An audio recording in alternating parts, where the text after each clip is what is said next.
आज हम लोग जानेंगे कैलाश पर्वत के कुछ अनसुलझे रहस्य जिसे आज तक विज्ञान प्रूफ नहीं कर पाया है। और मेरी कोशिश यही रहेगी कि कैलाश पर्वत के हर एक रहस्यों को आप लोगों को अच्छे से समझा सकूं, जिससे आप लोग को रुचि मिले और जिससे लोग धर्म को विज्ञान के रूप में देखें भी। आगे बढ़ने से पहले यदि आप मिस्टिक साइंस पर पहली बार विजिट कर रहे हो तो चैनल को सब्सक्राइब करके अपना सपोर्ट जरूर दें, जिससे मुझे रहस्यमय विज्ञान के ऊपर वीडियो बनाने में और खुशी हो। तो चलिए इस कैलाश पर्वत के रहस्यों को जानते हैं और इन सभी रहस्यों को गहराई से समझने की कोशिश करते हैं।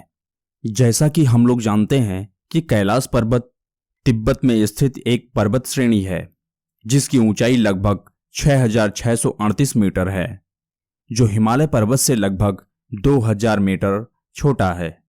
इसके बावजूद भी आज तक कैलाश पर्वत को कोई भी फतेह नहीं कर पाया है। ऐसा नहीं है कि कैलाश पर्वत पर चढ़ने के लिए प्रयास नहीं किया गया है, ऐसे बहुत से प्रयास हुए हैं, पर हर एक प्रयास असफल ही रहा है, जो अपने आप में एक रहस्य बना हुआ है, जिस रहस्य को आज तक कोई न समझ पाया है न सुलझा पाया है। वह अपने आप में एक रहस्य ही बना है। तो आइए जानते हैं कि कैलाश पर्वत सिर्फ आस्था का ही केंद्र है या फिर किसी बड़े विज्ञान की धरोहर भी है।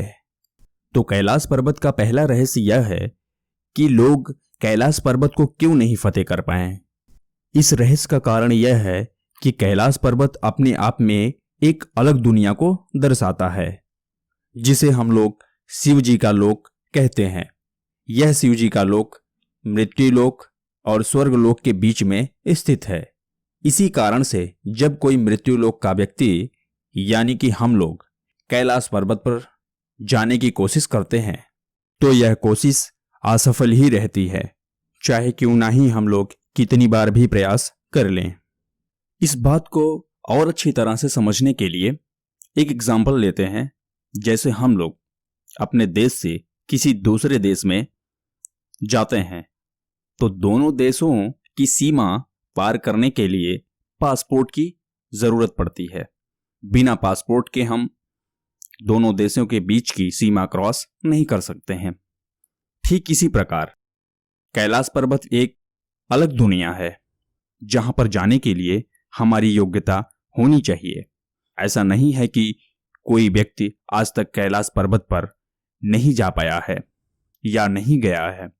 जैसे पुरानी कथाओं के अनुसार भगवान परशुराम कैलाश पर्वत पर 10 वर्ष तक भगवान भोलेनाथ से अस्त्र शस्त्र और ज्ञान की शिक्षा लिए।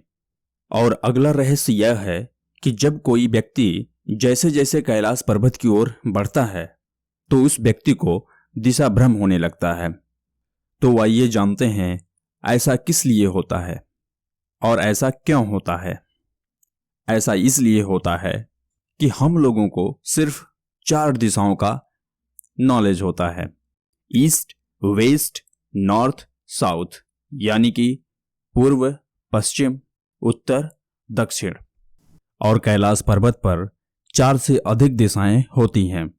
इसी कारण से हम लोग कैलाश पर्वत की ओर जब बढ़ते हैं तो दिशा भ्रम होने लगते हैं, क्योंकि हम लोगों को 4 से अधिक दिशाओं का नॉलेज नहीं होता है।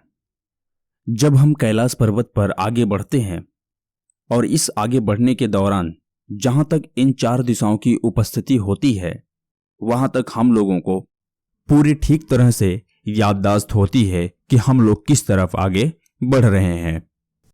तो जैसे जैसे हम लोग कुछ और ऊंचाई पर बढ़ते हैं तो दिशाएं 4 से अधिक हो जाती हैं। जिस दिशा का हमें नॉलेज ही नहीं होता है तो फिर हम वहां से दिशा भ्रम होने लगते हैं और वहीं से हम लोग वापस चले आते हैं।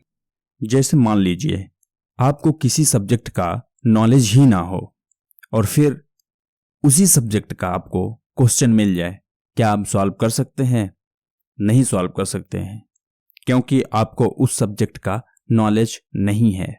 ठीक इसी प्रकार हमें जिन जिन दिशाओं का नॉलेज होता है हम वहां पर ठीक ठीक से याददाश्त में रहते हैं, और हमें जहां पर जिस दिशाओं का नॉलेज नहीं होता है हम वहीं पर दिशा भ्रम में हो जाते हैं। ऐसा ही कुछ होता होगा जब पर्वतारोही कैलाश पर्वत पर चढ़ाई करते हैं। इसी कारण से आज तक कैलाश पर्वत अजेय है, जिसे कोई फतेह नहीं कर पाया है। ऐसा वैज्ञानिकों का कहना है कि कैलाश पर्वत के जैसे जैसे हम समीप पहुंचते हैं तो औरों जगह की अपेक्षा वहां पर समय की गति तीव्र हो जाती है। जैसे हमारे बॉडी में नाखून का बढ़ना, बालों का बढ़ना और बाकी जो चेंजेस होते हैं औरों जगह की अपेक्षा तेजी से होने लगते हैं। तो इससे यही निष्कर्ष निकलता है कि कैलाश पर्वत के समीप पहुंचते ही समय की गति तीव्र हो जाती है। ऐसा इसलिए होता है क्योंकि ऐसा माना जाता है कि समय का जहां से जन्म होता है वो शिवलोक है, यानी कि कैलाश पर्वत। इसीलिए शंकर भगवान को महाकाल कहते हैं। आज के लिए बस इतना ही। यदि आप चैनल पर पहली बार विजिट कर रहे हो तो चैनल को सब्सक्राइब कर लें और सब्सक्राइब करके बगल में बेल आइकन को प्रेस कर दीजिएगा, जिससे हमारे लेटेस्ट वीडियो के नोटिफिकेशन आपको मिलते रहें। तो चलिए मिलते हैं किसी नेक्स्ट वीडियो में। तब तक के लिए जय हिंद, जय भारत।